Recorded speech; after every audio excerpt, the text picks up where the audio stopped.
Hello, I'm Dr. Dennis McKenna. Pleased today to be joined by Mr. John DePaula. JD, it's great to see you. Good to be here, Dennis. All right, good to have you here. Today is Thursday, April 21st, giving you the update from Albany Med. John, let's start with some COVID numbers. Before we put up the first graph, there's a number we often talk about, which is the percent positive. That would be the percentage of people, if they get tested for COVID, do they test positive for COVID or not? And that's a number that we do what's called a 7-day rolling average. So you kind of look over a week and say, what does that number look like? Currently in New York State, that number is 5.6%. So if you tested 100 people, between 5 and 6 would test positive. In the capital region, as you may have read in the paper, that number is a little bit higher than the state average. We're closer to 9%.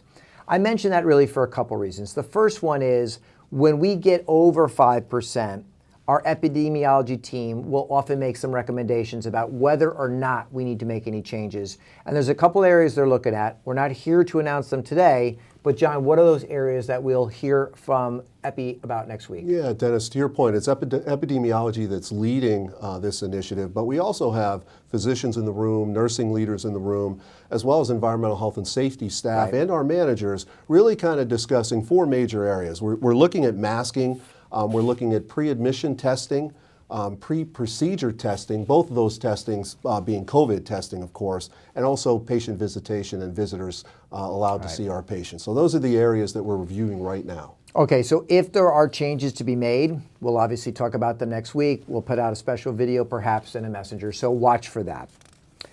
Let's pop open the first graph here. People in the hospital in New York State diagnosed with COVID. They may have gone in the hospital because of COVID or with COVID. That number is 1,404. You can see how that compares to other moments back in the past 2 years. In the capital region, the 8 counties of the capital region, we're currently looking at 106, so slightly over 100 at this time. Next graph here is admissions and discharges to the medical center. And I think most people after the last couple of years are familiar with this graph here. And you can see in the medical center, again, single digits primarily each day coming in and going. This next graph here to me is really very important. This is the morning census here at Albany Medical Center today. How many people are in the hospital currently diagnosed with COVID? So that number is 31. That's what we opened up with this morning. The breakdown there is 26 on the floor, 5 in the ICU.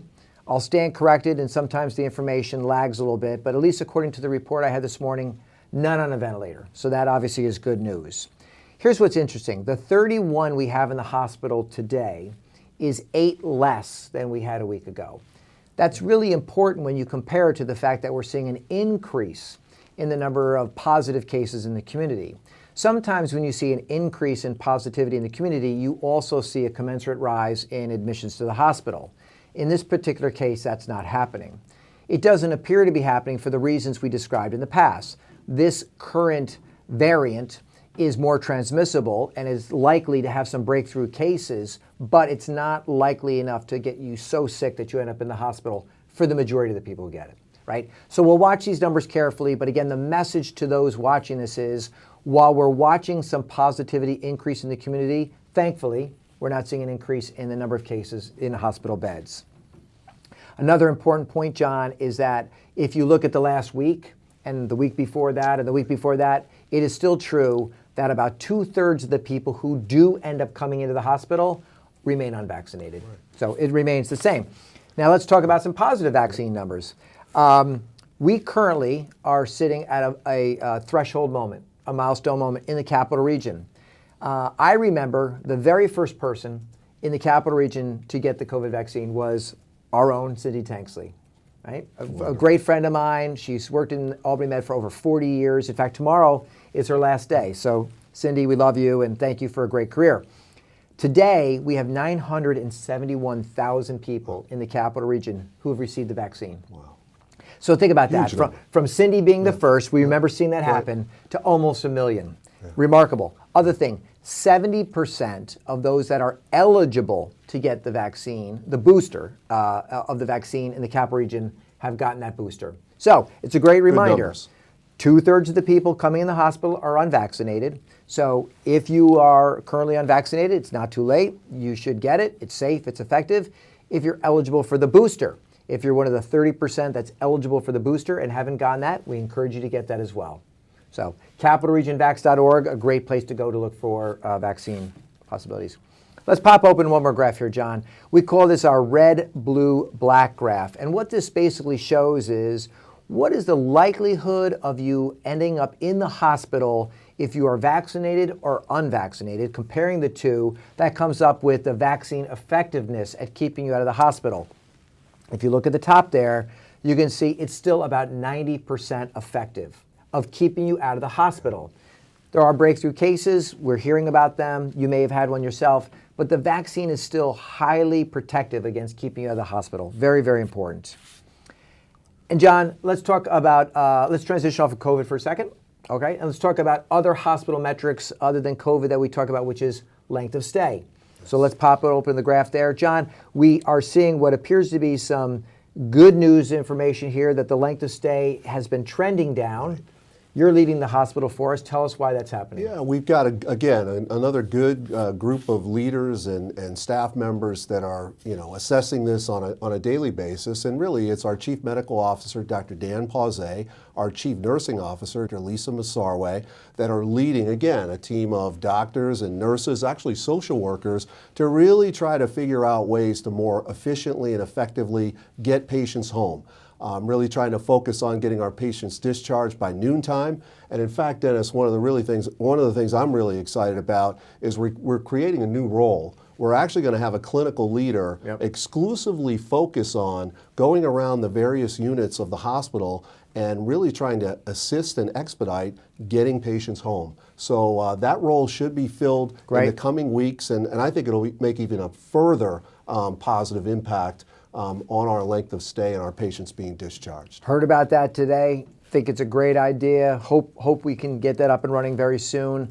Lots to do still, lots of barriers to people being discharged from the hospital, both internal and external barriers. It takes extra effort every day, so thank you to everybody doing that.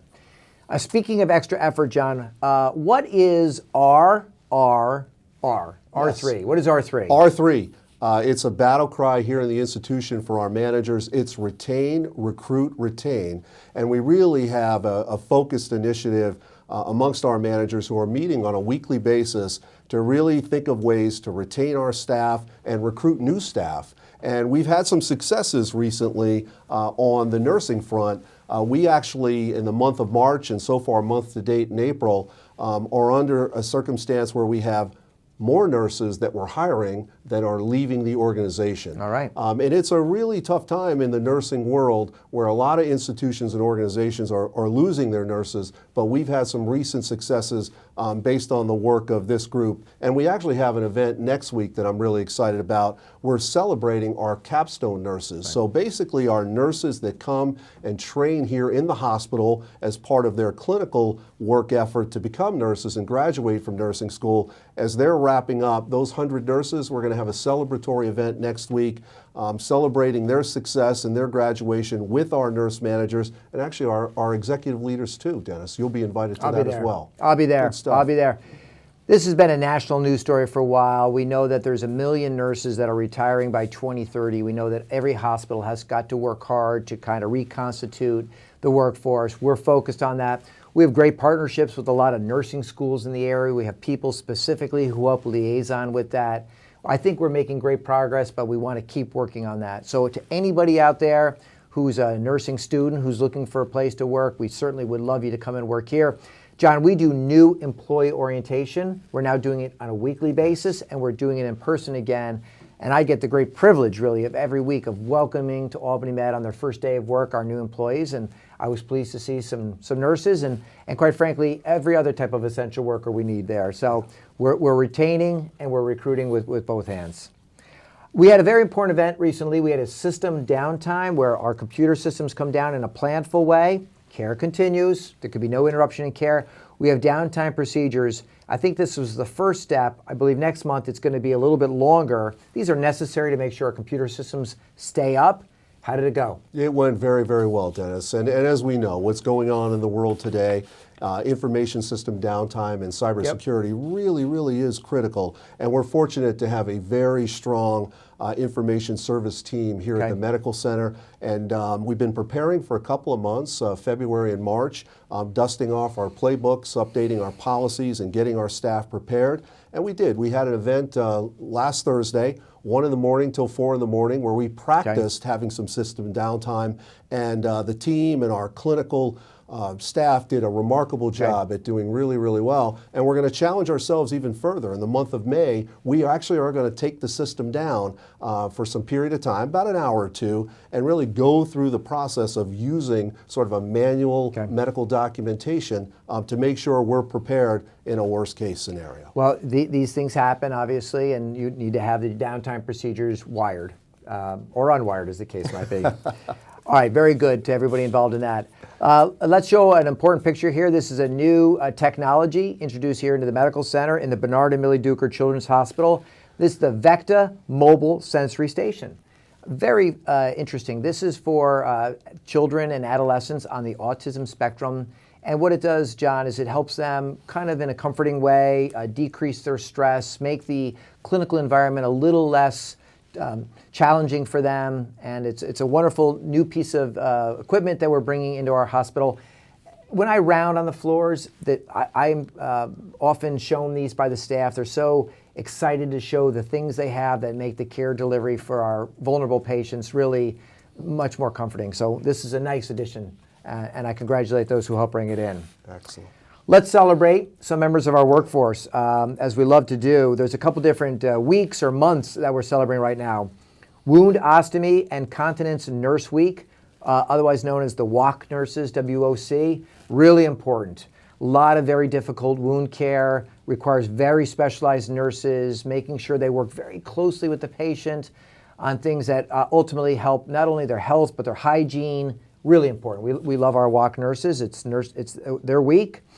It's also National Volunteer Week. John, you want to talk about all the volunteers we have here? Yeah, Kelly Marone leads our volunteer office, and we have volunteers all over the medical center making important contributions in helping our staff, caring for our patients, really all over the organization, in the college as well. So a special shout out and thank you to all of our volunteers and Kelly for the incredible work that she does leading them. Oh, we couldn't do what we do without them. A lot of our volunteers are people who either want to get into a career in medicine, so it's their first step in, or they've had a full career in it and they're retired and now they want to give back a little bit more. So we get them on both ends, which is wonderful.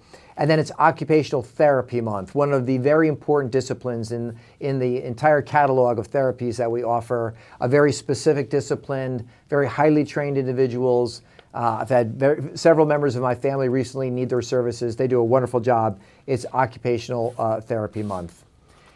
And John, let's end it on what I think is probably the most important thing and a very positive note, which is, you're running the hospital for us right now. I would say I think you're doing a spectacular job. You're on the floor every day. The chair of our hospital board recently said to you, John, how's the morale? And so how is our morale in the hospital these days? Yeah, Dennis, we round every day. So our senior leaders are out there every single day going to all of our different units, our outpatient areas. And, when Mr. Archibald asked me this question, reflecting on it, it's actually remarkable how positive our morale is at this point in time. I mean, really across the organization, and us senior leaders that are rounding every day kind of talk about this amongst ourselves. Our staff have been very resilient during a really, really difficult time. And really the sense across all of our workforce is upbeat. And that's something that I think it's important that we let our board know, and for you to bring up here today. Appreciate our staff always. The resilience is the perfect word. The resilience of Ernest Shackleton. I'm going to get emails from people who are going to talk to me about Ernest Shackleton, which is why I said it. Yes. A hero of mine. But they've been remarkable. Yeah. And I think that you yourself individually have an infectious enthusiasm. I think your energy has been very much part of that.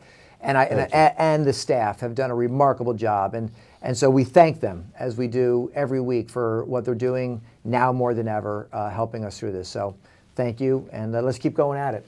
John, anything else? No, I think we're all set, Dennis. All right. We covered a lot. We did cover a lot, and it's going to be nice this weekend, hopefully. Yes. So I'll say what I said again.